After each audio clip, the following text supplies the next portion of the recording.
Hello everybody, happy Friday.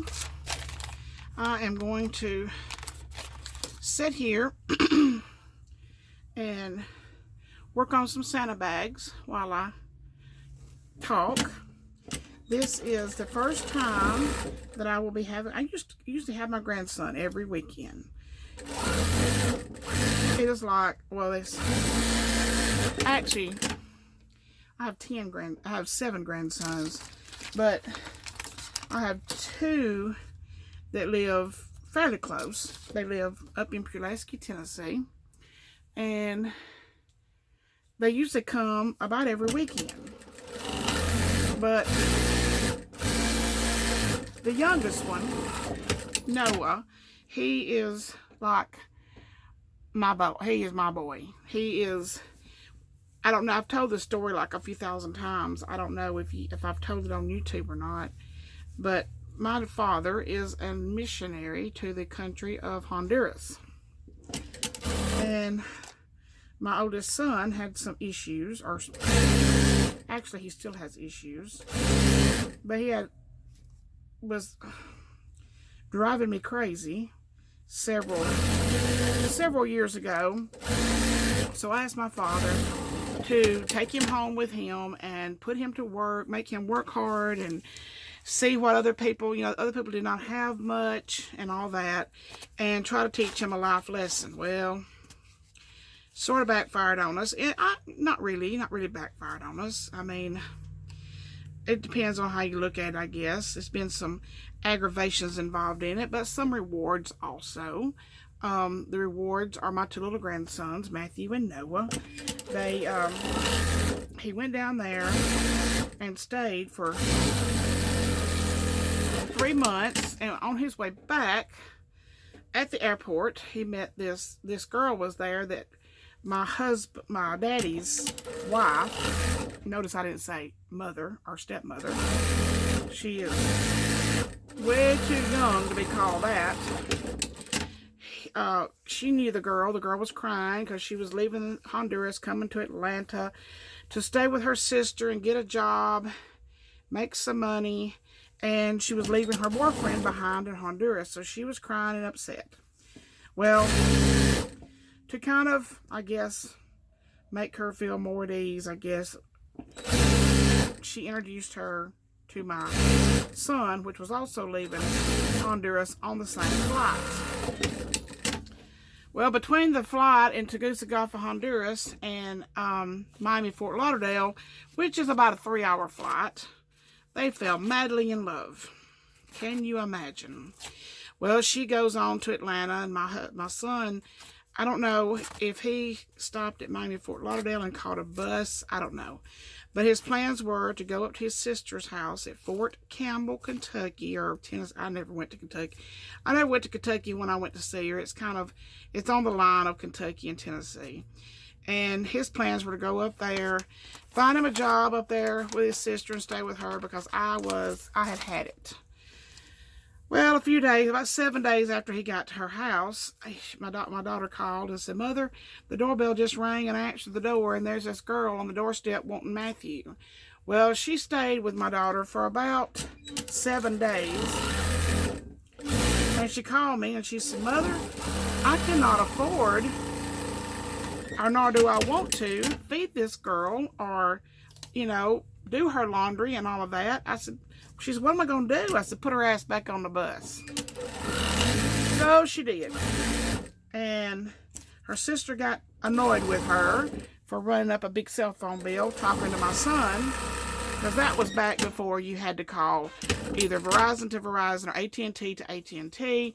And my daughter had one kind of phone, and this girl's sister had another kind of phone, and they ran up these huge cell phone bills.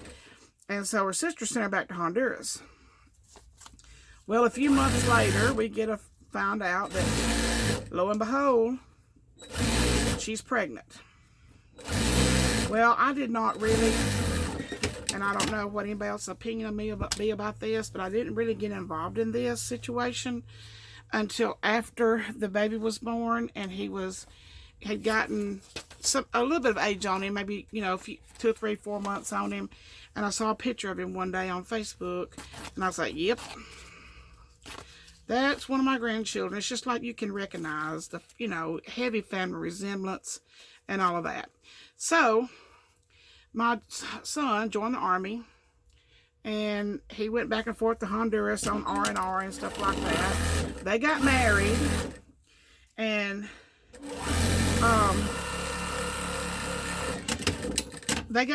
he got deployed. He went to Turkestan and was there, and we get a phone call that she's pregnant again. Well, the oldest one was about 2.5 years old whenever Noah was born. So I get a phone call one day from my father, who says that Jeannie, her name is Jeannie, cannot handle both of the kids and wants to send the oldest one to me. So after some paperwork and some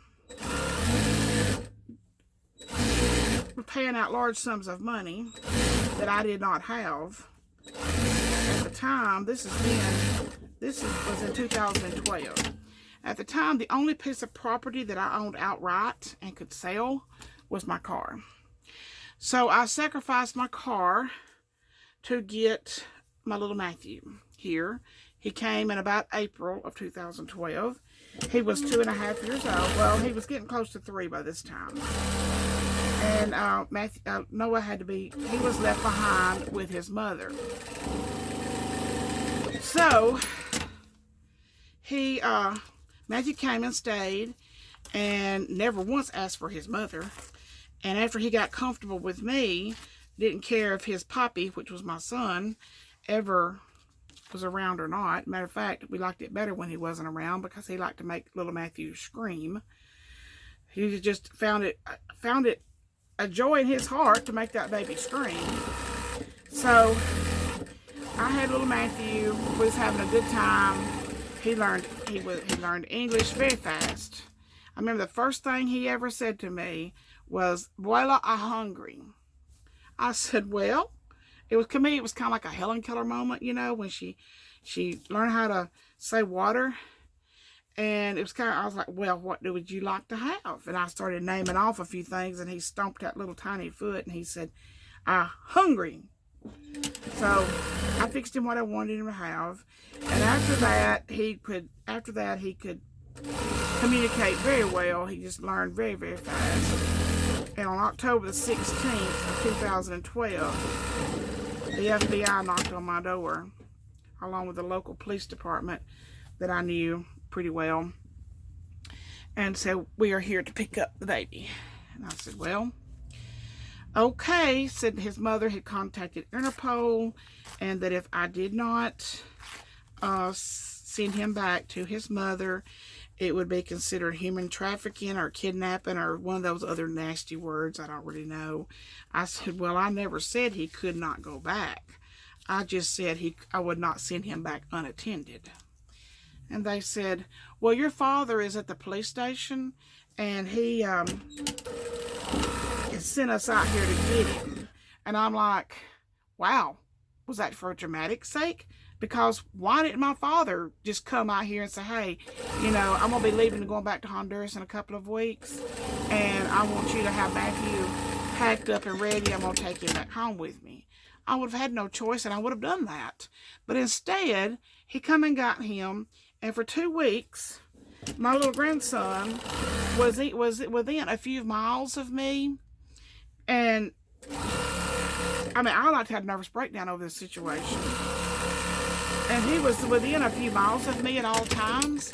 And he would ask other people to watch Matthew while he had to go and do things. But why couldn't he have stayed with me for 2 more weeks until they went home? I mean, this literally took 25 years off of my life. I'm about to choke up just thinking about it right now. But anyway, little Matthew goes home, and it just gets worse and worse and worse. Little Noah was born completely healthy. He was a fat little butterball. But suddenly, he started losing a lot of weight, and he got just really in a bad shape. we got my youngest son, which is 2 years younger than my oldest son. He got to doing some work and some research, and got all the T's crossed and the I's dotted, and he flew over there in July, the last part of July in 2016, and he got the boys. He went and got both of them and brought them here. Him and his wife, they had a very frustrating few months because nobody could understand anything anybody was saying, and they was a lot of pointing going on and a lot of guessing going on, but we survived. We made it through, and we learned some Spanish words and the Honduran dialect. We learned some Spanish words, and we made it okay. And now they are in the 4th grade and the 2nd grade.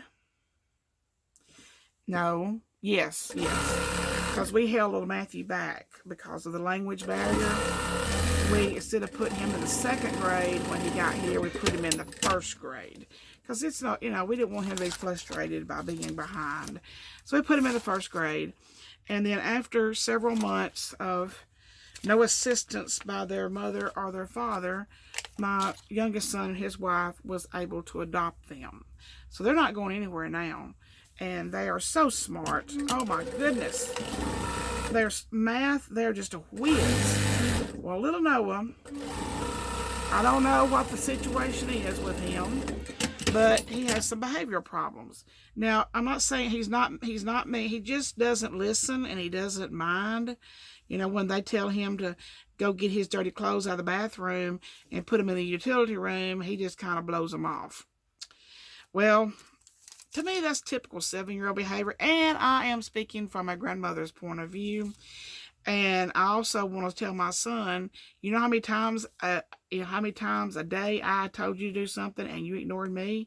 He's acting like a 7-year-old, but he doesn't do anything really bad. He just don't listen, and sometimes at school he'll do things that, like take candy out of a candy dish when he doesn't have permission, or one day he took something off of somebody's tray in the lunch and he ate whatever it was. I don't know. I can't imagine that because I've had lunch at his school and it's not good.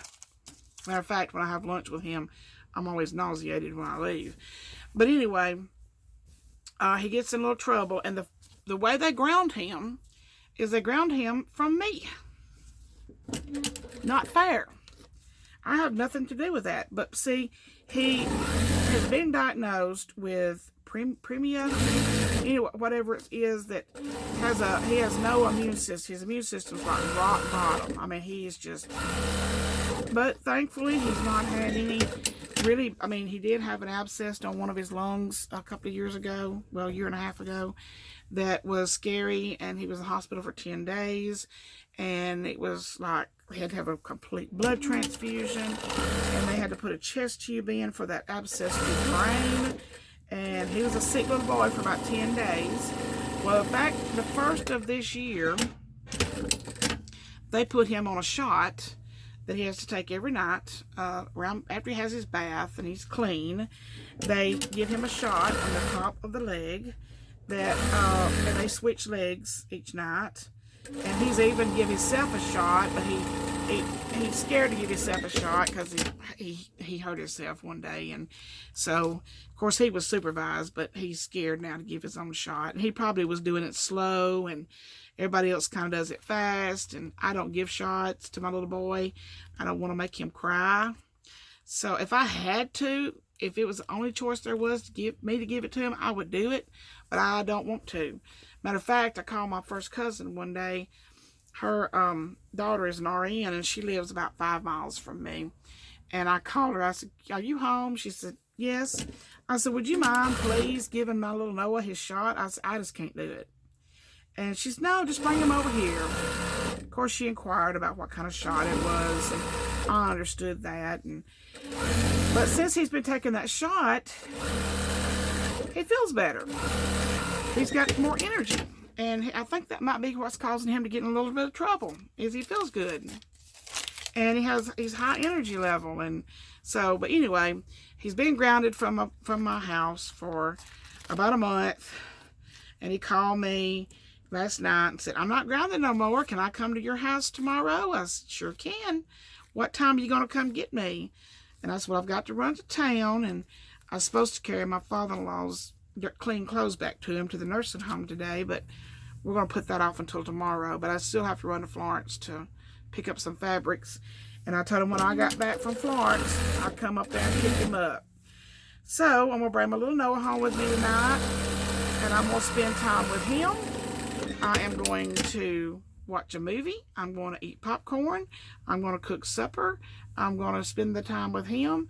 And then tomorrow, start fresh. Usually when he's here, I have to work. So he's in the house with his pawpaw, watching some kind of superhero movie, and I'm out here working, which that's what I'll be doing tomorrow. But tonight, I'm just gonna play with my little Noah. Probably have to play with cars. He loves the little Matchbox cars and the Hot Wheels and the racetracks and all of that sort of thing. And he just absolutely loves cars. When he got here, one of the first things he was so fascinated with was the cars, the different kind of cars there were. And he wasn't here 18 months. That he knew every kind of car. He knew what kind they were by looking at them. He knew he's not into the year models as of right. He's 7. He's not into what year model they are, but he can really, he can point out any make of car. And his favorite is Mustangs and Camaros. And we went to down to Savannah, Georgia, when my daughter was down there. So for 8 hours, I had to hear, bow tie. Wiley, you see that bow tie on the front of that car? Papa taught me that, bow tie, which is Chevrolet. There's a Ford. He doesn't care for trucks. He is into like muscle cars. And he comes by that honestly, because my first husband, which has passed away several years ago, which is Noah's real grandfather, his blood grandfather, that he will never know. He was big into cars, souping up cars and that sort of thing. So Noah came by honestly. Now little Matthew, he is 9. No, he's 10. And he took after the other part of my ex-husband, which he will go fishing. He don't care if it's cold or if it's hot or if the fish are biting or not. He loves to go fishing. He goes fishing every time the boat gets in the water. He is in it and he is fishing. So just a little bit of history about two of my little grandsons. I actually have 7 grandsons. And we're going to most of us will get together next weekend and go down to Fort Rucker, down to Enterprise. We will actually not go to Fort Rucker. We'll just go, my daughter lives just outside the gates of Fort Rucker. And we will go down there and have a Thanksgiving weekend. We'll leave on Friday because my husband has to work on Thursday. And we will go down there on Friday and have Thanksgiving on Saturday, and we have a really, really good time with all of us together, watch the Iron Bowl, Roll Tide, and so yeah, that's what's going on here today. I've got many quilts to put binding on, and I'm going to try my best. I had a request to see the quilts after they are completed. So it's really nasty and rainy here today. If the sun comes out, it'll dry everything up quickly. But it's hard to have a quilt show inside my shop. It's really nowhere to do that. So I like to display my quilts actually on the grass. And it makes them, you can see the whole thing. They show up well. And I'm hoping to be able to do a quilt show because somebody would like to see them after they're completed. So maybe you can do that on Sunday. It just depends on the weather. But right now, like I said, it is raining. It's nasty. It started raining yesterday. So anyway, everybody have a happy Friday. That's a little bit of a small portion of my life. And only telling you about that because I'm going to go get that little stinker pot today and bring him home with me. And it's about a 45-minute drive from his house. And I'll have to answer 45 questions. So, but he asked me last night, did you miss me?